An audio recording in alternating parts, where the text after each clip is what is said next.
Queridos amigos, hermanos y hermanas, agradezco mucho la presencia de muchos de vosotros esta tarde para pedir al Señor por el descanso eterno de mi tía Mercedes, que junto con mi madre Carmen, durante los 28 años que soy sacerdote, ella era soltera, hermana soltera de mi madre, ambas dos me han acompañado en mi vida sacerdotal. El año pasado falleció mi madre el día 26 de junio y este año ha fallecido mi tía el día 29 de junio. Mi madre con 96 años y mi tía con 102 años.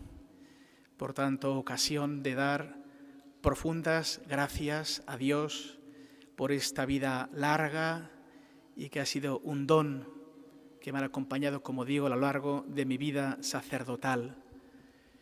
Agradezco profundamente vuestra presencia, testimonio de amistad, de fraternidad y vuestra oración. Quisiera compartir 3 reflexiones breves sobre las lecturas que nos presenta la liturgia.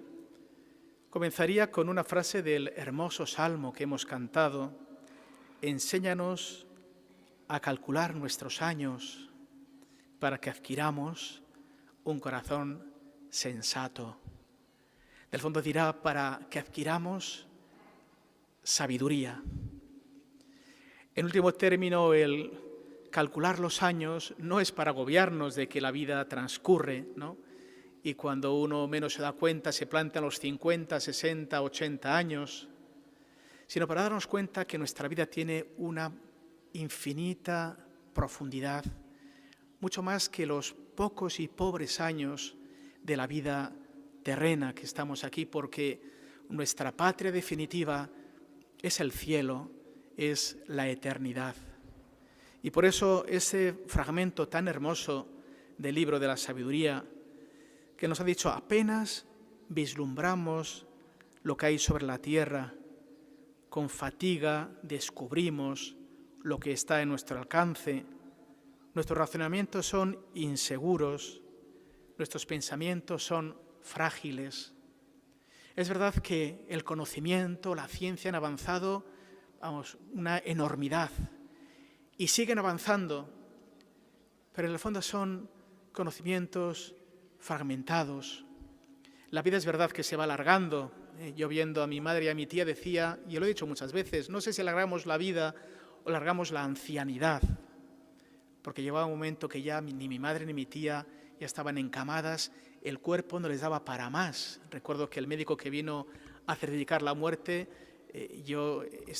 fui el domingo a dar ejercicios a los sacerdotes de Ibiza, les dejé colgados el lunes, los he seguido por internet dándoles los ejercicios.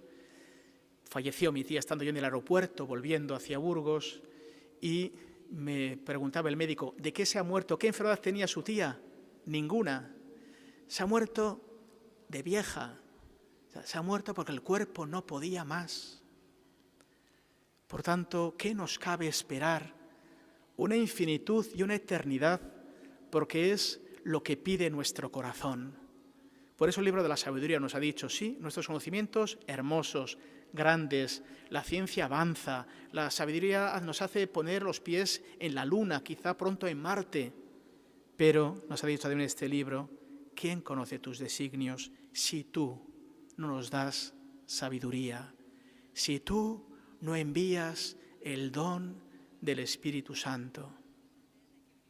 Y es la sabiduría que ha tomado nuestra carne, el Hijo que se ha encarnado, sabiduría, verbo, palabra del Padre, que envía el don del Espíritu Santo, que no solo nos da sabiduría para conocer la profundidad de nuestra vocación y la inmensidad del amor de Dios, sino que además genera amor en nosotros. Y como decía San Juan, el amor vence todo temor y genera una profunda esperanza. Cuando algunos me preguntabais, ¿qué tal está? Hombre, se ha quedado en un año sin su madre, sin su tía, se ha quedado solito. Estoy con enorme paz y enorme alegría, porque el Señor es infinitamente más grande que nuestras limitaciones. Porque queremos seguirle a Él, porque lo dejamos todo por Él. Yo precisamente acordándome de este Evangelio, había renunciado a las vacaciones, no ha ido a ningún sitio, pero no podía renunciar a estar con los sacerdotes, dándoles los ejercicios. Pero como dice el Evangelio, si alguien no pospone su padre, su madre, su mujer y su tía para seguirme, es decir, para ejercer el ministerio, no sería digno de mí, porque el Señor sigue cuidando de nosotros cuando nosotros ejercemos el ministerio y cuidamos de los demás. Y nos ha puesto el Evangelio de hoy como 3 requisitos para seguir al Señor. No son condiciones del Señor, sino es si estamos dispuestos a esto para seguirle. Primero nos ha dicho posponer. Quiere decir que el Señor tiene que ser el absoluto. Incluso San Pablo, cuando habla de la muerte, y dice, en la vida y en la muerte somos del Señor, está diciendo que lo decisivo no es vivir o morir. Lo decisivo es ser del Señor. Eso es lo decisivo. Por eso este Evangelio nos dice, si queriendo inmensamente a vuestros esposos, a vuestros hijos, a nuestros padres, como les queremos, pero es Dios el absoluto. Ese es el primero. Dice, incluso posponte a ti, porque Él pide todo lo que tienes. Y nos ha dicho una segunda condición, que no carga con su cruz. Nuestra vida está probada de muchas maneras, pero es verdad que desde que el Señor cargó nuestra cruz en la pasión, nuestra cruz está envuelta en esperanza. Nuestra cruz tiene una capacidad de ser transformada en resurrección. Nuestra cruz no vive en la sordidez de la oscuridad, sino en alguien que nos abraza y acompaña para llevar todas nuestras cruces familiares, laborales, de salud, de lo que sea. Cargad con la cruz. Y la tercera nos ha dicho, quien no renuncia a sus bienes no puede ser discípulo mío, porque lo ha dicho muchas veces el Señor, nuestra vida no depende de los bienes, nuestra vida depende del Señor. Los bienes están para utilizarlos, para amar a Dios y para amar a los demás, para socorrer a los pobres, para compartir con los que no tienen. Enterré a mi tía el miércoles en el panteón familiar de Guernica, mi pueblo natal, y elegí las lecturas que hablaban de las moradas, ¿no? La primera nos decía San Pablo, aunque vaya deshaciéndose nuestra morada terrenal, adquirimos una mansión, una morada eterna en el cielo. El Señor nos dijo, ¿no? Voy a prepararos una morada. Cuando esté preparada, vendré a buscaros para llevaros conmigo. Y elegí el Salmo, qué alegría cuando me dijeron, vamos a la casa del Señor, a la Jerusalén, a la morada de la paz. Tenemos una morada en nuestra tierra, somos burgaleses. Mi tía era muy de Guernica, le costaba salir de allí, de su pueblo, de su casa, y esta es la casa de mis abuelos, de toda la vida, ¿no?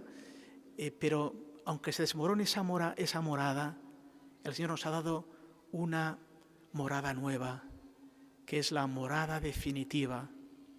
Yo recuerdo que ya en las últimas semanas que estaba mal, ya teníamos que comer un poco de proteínas y tal, me preguntan, ¿cómo estáis? Estamos esperando al Señor.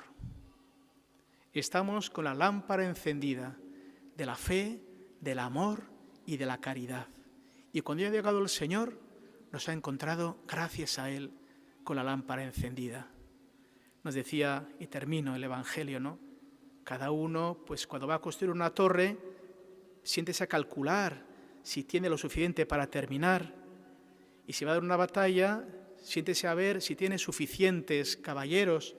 Yo diría, Señor, ni tengo suficiente dinero para hacer la torre, ni tengo suficientes caballeros para dar la batalla. ¿Por qué? Porque eres tú quien lo pone todo. Porque no necesito mis gastos, no necesito mis caballeros.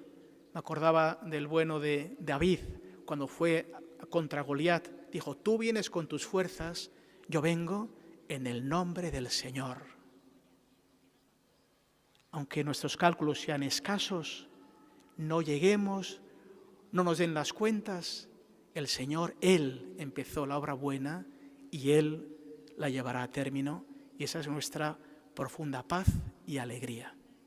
Pedimos en esta Eucaristía que el Señor haya concedido el descanso eterno a mi tía Mercedes, en quien siempre creyó, siempre confió. Me acuerdo que siempre le veía cuando se levantaba, se sentaba, antes de poner los pies en la tierra, se sentaba en la cama, hacía la señal de la cruz. Se lo enseñaría a mi abuela, supongo, ¿no? Una mujer creyente, como nuestros padres, nuestros abuelos, que nos ha transmitido la fe y eso les ha dado el ser como han sido. Personas fuertes, personas recias y a pesar de las dificultades que han vivido guerras y muchas historias, personas de profunda alegría y profunda esperanza. Que el Señor nos conceda también a nosotros vivir siempre en su presencia y en su morada, acudiendo a la intercesión poderosa de la Virgen María. Que así sea.